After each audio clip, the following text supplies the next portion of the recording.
video update of the 66 Mustang coupe restoration. After pulling out the interior, as you can see, driver's side doesn't look so bad. And we come over to find nice hidden treats on the passenger side here. Already ordered the floor pan, just waiting for it to arrive. Finally got my front inner fender apron, whatever you want to call it. You can see the little wrinkle there from the wreck. Not too bad. I can pull that out really easy. Everything else looks pretty solid. It's coming along good.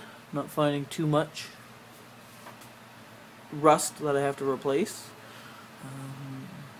Shouldn't be too much longer at all. I should have this thing ready to go. Stay tuned.